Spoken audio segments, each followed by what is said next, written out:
Hello, everybody, and welcome back to Mining Modern. I'm Corbin Hostler, and this is Taking Turns. This is Blue-Black Taking Turns. Shout out to Daniel Wong, who made the top 16 of GP Hartford last weekend with this deck. Now, he, in particular, has been playing this deck for a long time and been playing this Blue-Black version instead of Mono-Blue, and had a lot of success with it. And after yet another good finish at top 18, I had to feature it. So here we go. I'm sorry, top 16 last weekend. We're going to get Goblin Guide right off the bat here. Our hand was, not perfect, right? We have a couple expensive cards here, but we did have Serum Visions. We have the Exhaustion. Now we have a Cryptic Command. We'll see if we can get there.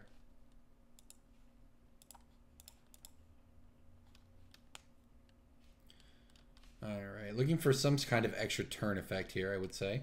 Rather, extra draw. Oh, there's a Jace. We did find a land, which we would need. Jace seems like at the very least it will provide some time for us. But I think I'm going to bottom both of these because we just need lands. And it does not feel good to bottom both of those, nor does it feel good to lose the dice roll against Goblin Guide, but that's where we're at here. Exhaustion into Cryptic Command is very powerful, though. So if we're able to hit a couple lands, maybe we can start trying to put something together that way. Rift Bolt has entered the Exile Zone. Okay. And here comes the Goblin Guide. You can draw us a land. Let's hope. It did. Look at that. We did it. All right. All that said, we have nothing to do here but play Temple of Deceit. We have the fourth land at least. That's a start.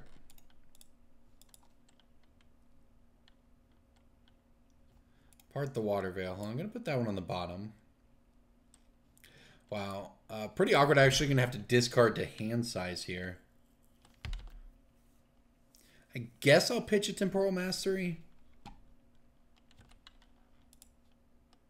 My plan is to Gigadrowse the Goblin Guide in combat here. Because we just have to try to limit how much damage we're taking or we're going to die. And we do have a mana base that is not doing us any favors at this moment either.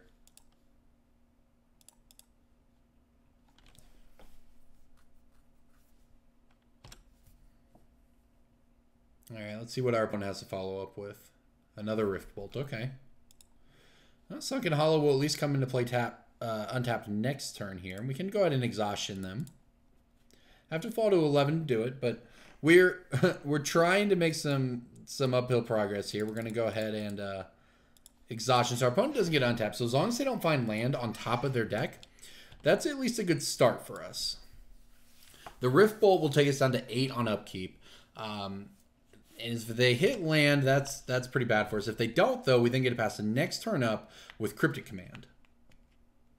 So clearly they found land. That is how it works. Yeah, I'm not really sure if we're going to find a way to get there this game. Lava Spike, I guess, could have been worse for us.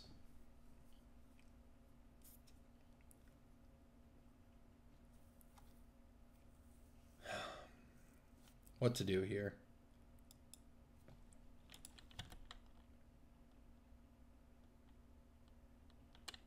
It's hard to see how we're not dead. We don't have an extra turn effect or anything here. We at least have Collective Brutalities in the sideboard, but if they have 2 bolts, well, this feels so bad. I guess I just have to go for the Cryptic. Bounce, draw.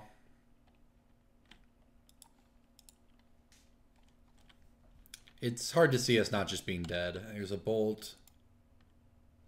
And there's a bolt. Okay, well, didn't really have much of a chance there, to be honest. But we do have a nice sideboard here. We get Chalice of the Void, so we can put on 1. We get the Collective Brutality as well. We can cut it. What do we want to cut here? Probably cut a Snapback. Cut the Commandeer for sure. Also, yeah, all right. So I guess we could cut another expensive extra turn effect here.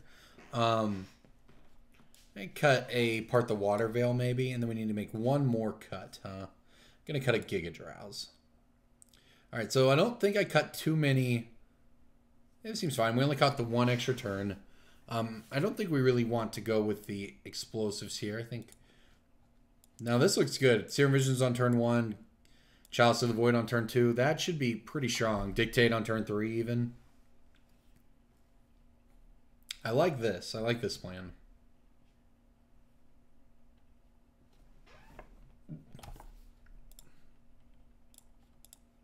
Alright, let's see what we find here. Our hand is pretty good.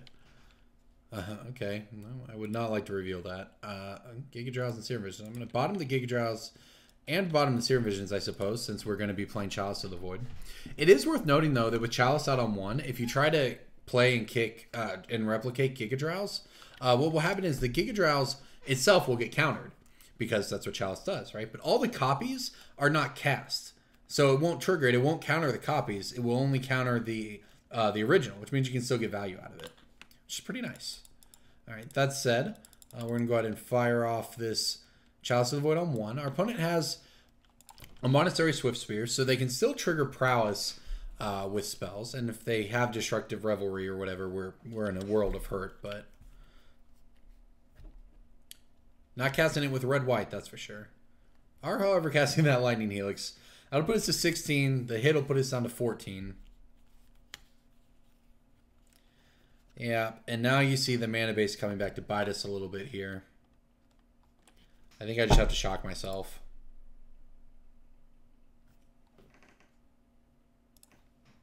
Yeah, we just have to be able to play our dictate. This is one of the reasons I'm a fan of mono blue. In the mono blue builds, the version I've been using, you get your mana base doesn't do any damage, and in fact, you have Radiant Fountain to gain you life. So it certainly helps matchups like this. That said, just drawing Collective Brutality would basically solve all of our problems anyways. So, all right, here we go. We get 2 draw steps at this. Hopefully, we hit an untapped land. All right, well, I guess that counts. All right, so now we have the Cryptic Command. This is good. We can bounce the Monastery Swift Spear on their combat step, and they won't be able to replay it.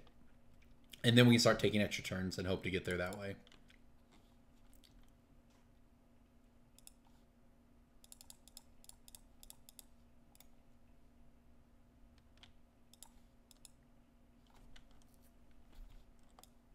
Well, we can't actually. We needed land. I mean, we had 3 shots at it here, so we'll see if we can hit a land. But hopefully our opponent just is locked underneath this Chalice and can't do anything.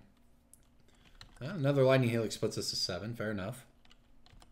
All right, untapped land, please. All right, there we go. All right, now we're talking. Now I feel pretty good about getting where we want to be. Let's go ahead and start things off with a Time Warp. Another Time Warp. What do you know? And a Jace even. Okay. Temple of Deceit here. I'll keep that on top. All right, I think I just go Time Warp again. If we get to 7 mana, we can play Jace plus Exhaustion. That would be very good.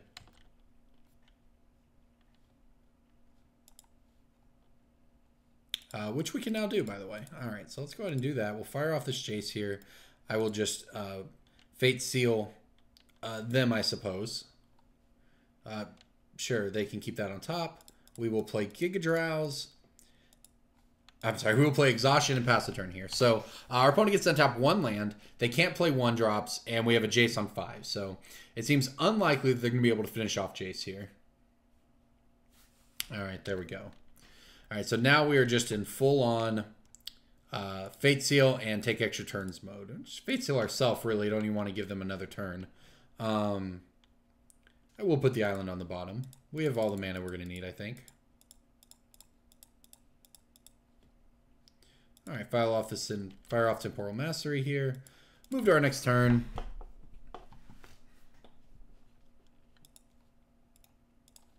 And just keep on with this grind until we ultimate Jace. Put turn on the bottom here. Play Snapcaster Mage. Flashing back Time Warp. Snapcaster is just very, very good in this deck. I used to not like it because, you know, it turns on their removal and all that, right? And it doesn't necessarily... Theoretically, by the time you have 7 mana, you should be fine. But at least in the way this one plays out, it's a little different, where you don't always have exactly what you need at that point. And Snapcaster Mage gives you a lot of flexibility. All that said, it's extremely unlikely. I think we lose the game at this point.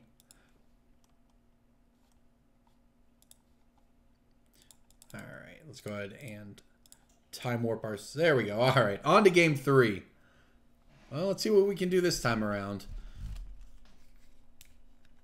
I don't think we want to change anything up. Gigadrowse is definitely worse on the draw here. Gosh, commandeering their Lightning Helix to kill their own Goblin Guy. That'd be sweet, right? Probably not the best idea, though. Thing in the Ice might be good. Thing in the Ice might be better than a Gigadrowse.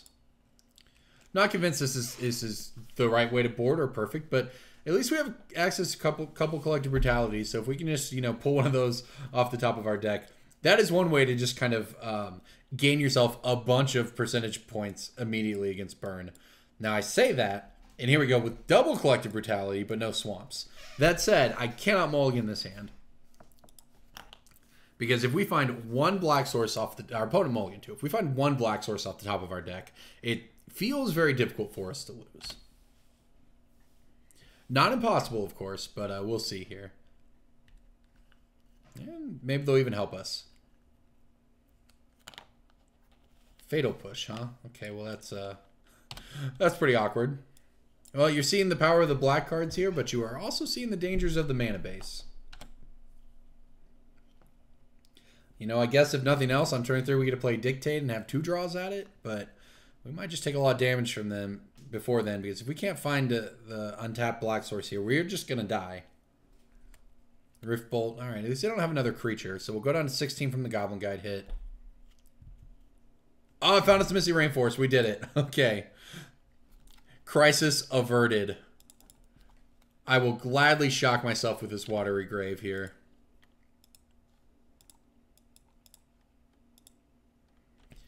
Just going to go for all 3 modes here. Pitch an Island and a Temporal Mastery, I think.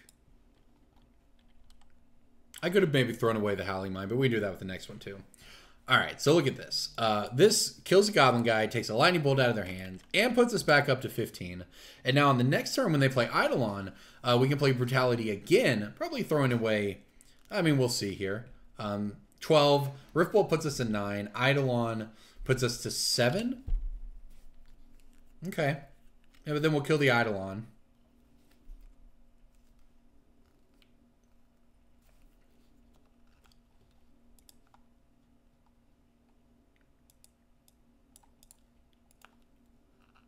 I wonder if I just want to go all 3 modes again. I can get rid of the Fatal Push and the Howling Mine. They appeared to have drawn a not land, so.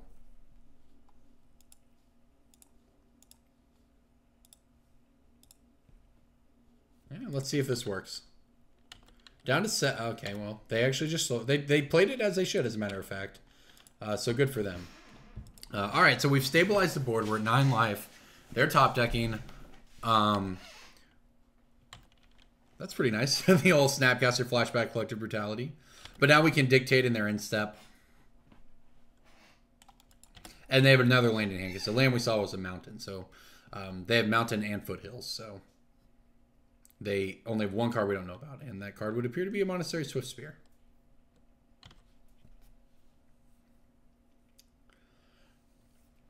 You know, I can actually Snapcaster Fatal Push this and not take any damage. I kind of think I'm going to. Because it's the same thing as playing the Dictate, right? In terms of number of cards everyone sees. But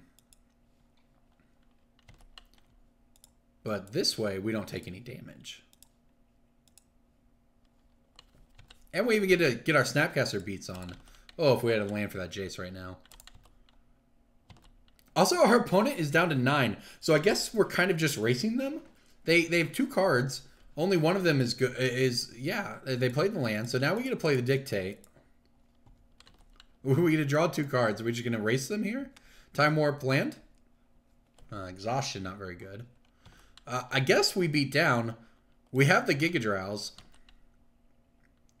I really don't like giving my burn opponent extra draws here, but yeah, really wanted to be able to hit a land there and go Jace, because yeah, there's a Skullcrack us down to 6. We could just die.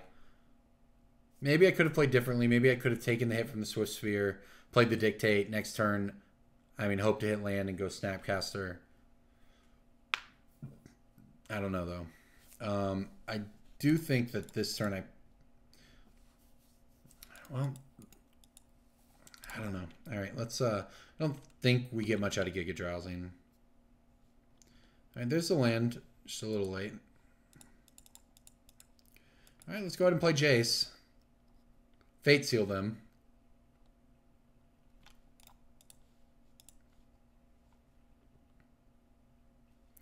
Yeah, I would definitely like to put Lightning Helix on the bottom. At this point, I'm going to keep the... I want to attack with a Snapcaster, right? Like we've been doing it, but I don't want to get blown out by a haste creature here. You know, if the last card in their hand's a Bolt, okay, yeah. All right, well, we have to dodge 2 draws here. Seems unlikely. Missing that land drop just, yeah, we're dead. All right.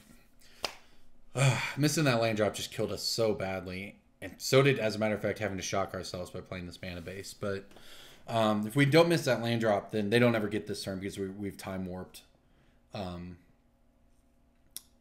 Yep. All right, well, good games, Burn, good games.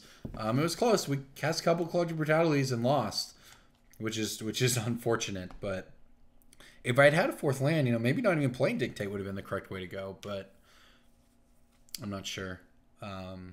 That's the way it is. Interesting games against Burn, that's for sure. Collective Brutality is great, but they had a good draw for sure, and we missed lane drops, and that was just killer. So, all right, good games. Thanks for watching, everyone.